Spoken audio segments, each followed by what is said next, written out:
do cemitério em São José dos Campos é urbana.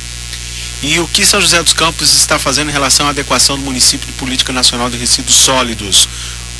Existe a política municipal de resíduos sólidos, isso é uma coisa que foi feito, participamos até desse processo em audiências públicas e foi votada na Câmara Municipal, porém, quem pode dar todos esses esclarecimentos com certeza é o gestor público, no caso Urban e Prefeitura de São José, através da Secretaria do Meio Ambiente. Então nós vamos passar essas perguntas, Célia, e com certeza eles vão estar retornando para vocês e para nós.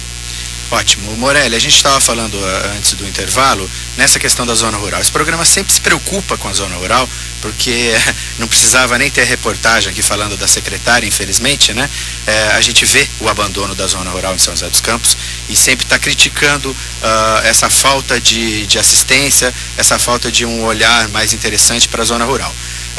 Infelizmente, não só a questão do saneamento, como foi apontado aqui na reportagem da revista Vale Paraibano, mas outros, todos o abandono. A gente tem uma assistência que pode ser dada, Morelli, para o produtor se fixar no campo. Você tem alternativas para isso? Esse projeto, por exemplo, do vereador Tampão, de se criar aqui uma casa da agricultura com uma série de profissionais para a zona rural, é uma alternativa interessante? Sim, sem dúvida. O proprietário rural tem alternativas. O que necessita é de ser informado, né? de haver o treinamento. Embora haja, né, alguns treinamentos, precisa ter uma visão, né, de que ele tem, por exemplo, hoje a possibilidade de receber por servidão florestal, receber por compensação de reserva legal, né? Ele pode criar, né, alternativa, ele pode criar reserva particular do patrimônio natural também, as RPPNs. Existem formas de receber pagamentos, participar de projetos. Então tudo isso ele esbarra na questão de não ser bem informado, né, de faltar informação como acessar isso. Tá?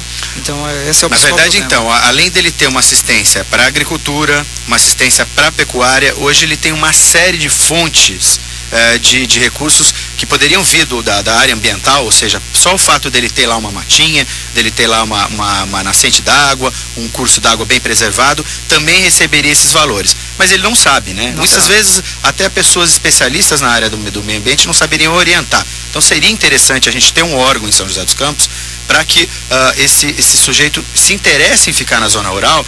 Por quê? Primeiro porque ele conhece da terra, ele já foi criado de vô e bisavô na terra, não teria interesse nenhum em ser mais um na cidade. Muitas vezes, esse sujeito, às vezes, sem recurso algum, vem parar num loteamento clandestino, inchando ainda mais essa questão da zona urbana, né? Ficaria na zona rural e teria recursos para ficar na zona rural, criar seus filhos também lá, de certa forma. Então é uma visão errada realmente da prefeitura.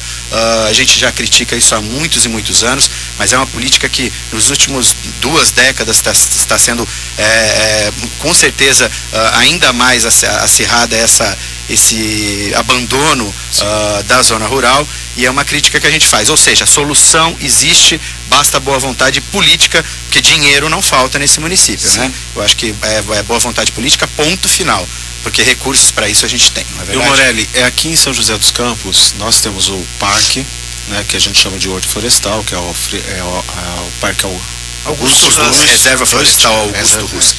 E temos aqui a proposta de fazer uma outra unidade de conservação aqui, que é do banhado, que são recursos da Petrobras, que a gente anda conversando com o poder público municipal, preocupado com esse recurso que ele para o seu investimento. Veja bem, né, Marcão, esse recurso da Petrobras é o seguinte, é a obrigação que a Petrobras teve de fazer um pagamento por uma compensação ambiental pela ampliação da Revap. Então, ou seja, só para o ouvinte tentar entender, toda vez que há uma ampliação de alguma indústria, ela tem, que possivelmente poluiria a localidade, ela tem por obrigação da lei de dar, né, ou seja, um fundo de no mínimo 0,5% do valor investido. Em São José dos Campos, apontou-se um valor de 12 milhões iniciais, mas esse valor pode ser até triplicado, até porque houve mas vamos falar no que já tem, né? Não, mas eu quero dizer o seguinte, ou seja, tem depositado 12 milhões de reais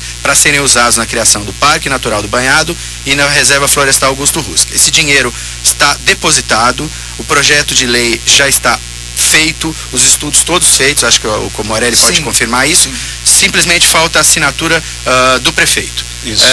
Não há um interesse, aparentemente, Morelli, porque depois de implementado isso tudo, fala aí, Marcão, vai ter um custo, né? Na verdade é o seguinte, Morelli, nós falamos inicialmente sobre pagamento de serviços ambientais e falamos sobre crédito de carbono.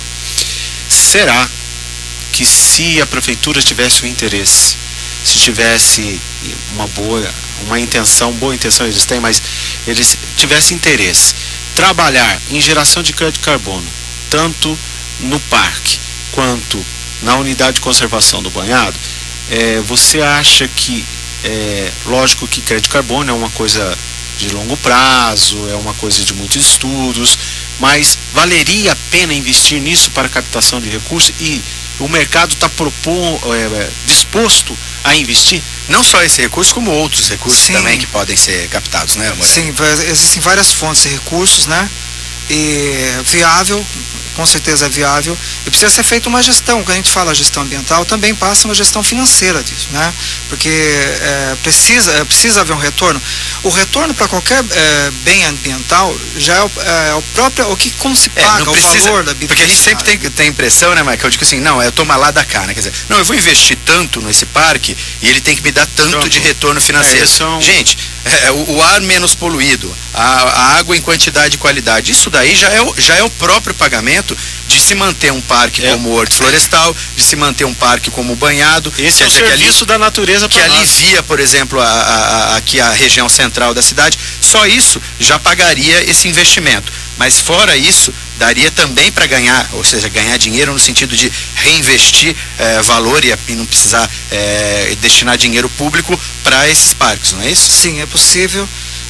Pelo pagamento de serviços ambientais, né? Tem a lei de mudanças climáticas, né? Atual permite, né? Abre essa possibilidade, e existem também um projeto municipal, né? Para isso. Então o próprio Horto, por exemplo, já está sendo feito estudo da disponibilidade hídrica, quanto que ele dispõe e qual a qualidade desse recurso hídrico, até porque ele pode receber. É bom frisar até que o Horto, durante muitos e muitos anos, foi a caixa d'água de São José dos Campos. Sem dúvida. Ou seja, o abastecimento da água da cidade de São José dos Campos era toda advinda do Horto Florestal.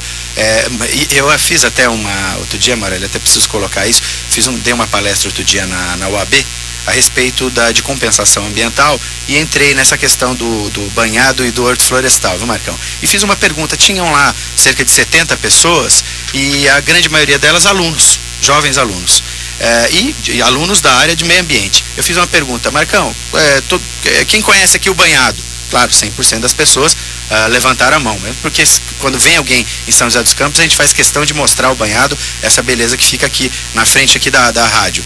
Mas eu perguntei também, alguém aqui conhece o Horto Florestal? 3 pessoas levantaram, das 70, 3 pessoas levantaram a mão. Então, ou seja, desconhece uma área belíssima. Inclusive, a importância daquilo ali em termos de fauna e flora, tem levantamentos e estudos que são da fauna mais rica do estado de São Paulo, né? Sim. Você poderia comentar um pouco sobre isso? Foi feito um estudo, eu não me lembro bem o nome do autor, mas na década de 80 ainda, né? E que demonstrou, né? Unicamp, salvo engano, pela Unicamp, né? Foi feito, esse estudo demonstrou que existem espécies ali que são raras e algumas até em extinção, em processo de extinção. Então é fundamental, né? São espécies raríssimas que só ocorrem naquela região. É fundamental que essa área seja protegida, dada a sua riqueza em biodiversidade, né? 3941-9090 é o telefone que você vai ligar para poder participar do sorteio do CD.